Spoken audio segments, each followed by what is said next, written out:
जय मसीह की दोस्तों, स्वागत है आपको हमारे चैनल में। आज हम एक ऐसे विषय पर बात करेंगे जिस पर बहुत बहस होती है। होली कम्युनियन में क्या सिर्फ अंगूर का रस और अखमीरी रोटी ही होनी चाहिए?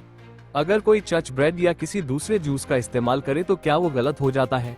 आइए भावनाओं से नहीं, वचन से समझते हैं। मेरा उद्देश्य किसी चर्च या पास्टर की आलोचना करना नहीं है, लेकिन जब हम होली कम्युनियन जैसे पवित्र विषय पर बात करते हैं तो हमें परंपरा से ज्यादा वचन को देखना चाहिए। इसलिए आज हम शांति और सत्य के साथ समझेंगे कि बाइबल वास्तव में क्या सिखाती है। तो चलिए पहले वीडियो देखते हैं, फिर बात करते हैं।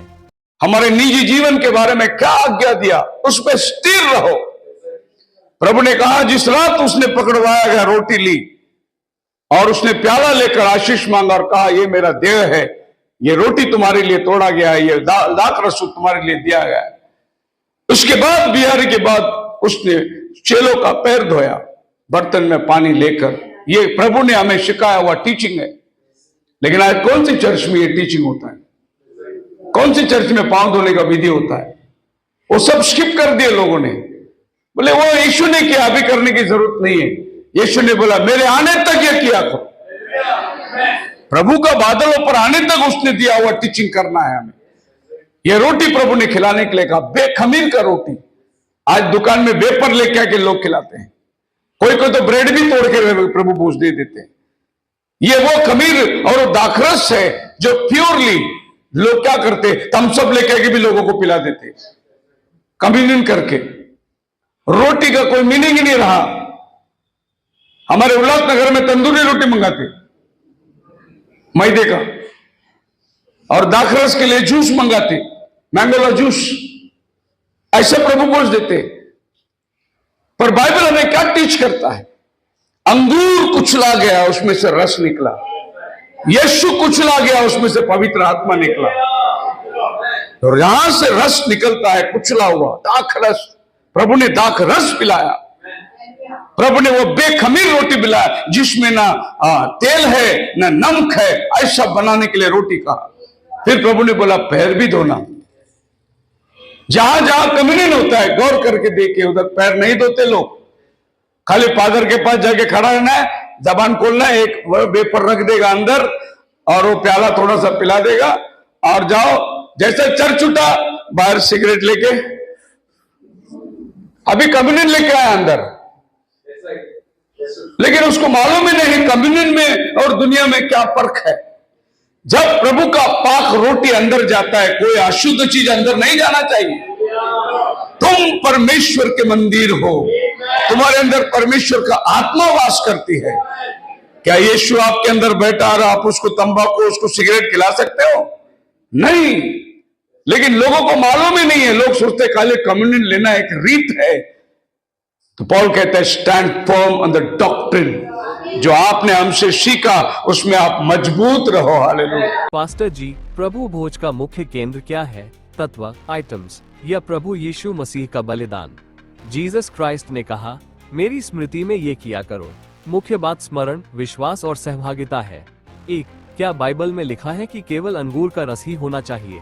बाइबल में यीशु ने दाख का फल, फ्रूट ऑफ द वाइन कहा, लेकिन किसी विशेष ब्रांड या केवल अंगूर के रस की बाध्यता नहीं दी। गॉस्पेल ऑफ मैथ्यू चैप्टर 26 का 29 में, मैं दाख का ये फल अब से नहीं पीऊंगा, यहाँ दाख का फल कहा गया है। लेकिन यह नहीं कहा कि अगर कहीं अंगूर उपलब्ध न हो तो प्रभु भोज अमान्य हो जाएगा। अगर किसी जगह अंगूर उपलब्ध नहीं है और लोग श्रद्धा से किसी दूसरे फल का रस इस्तेमाल करते हैं, तो प्रश्न ये होना चाहिए, क्या वे प्रभु को स्मरण कर रहे हैं? क्या वे विश्वास और आदर से भाग ले रहे हैं? क्योंकि परमेश्वर पहले मन को देखता है। 2, रोटी या ब्रेड का मुद्दा। बाइबल में ब्रेड लिखा है।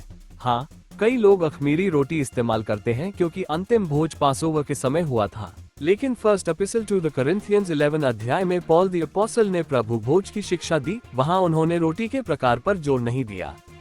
उन्होंने जोर दिया आत्मा परीक्षा पर, प्रभु की देह को पहचानने पर, आदर और पवित्रता पर। अगर कोई केवल ब्रेड देखकर किसी सभा को गलत ठहरा दे लेकिन खुद प्रेम और नम्रता में न चले तो वह प्रभु भोज की आत्मा को खो सकता है।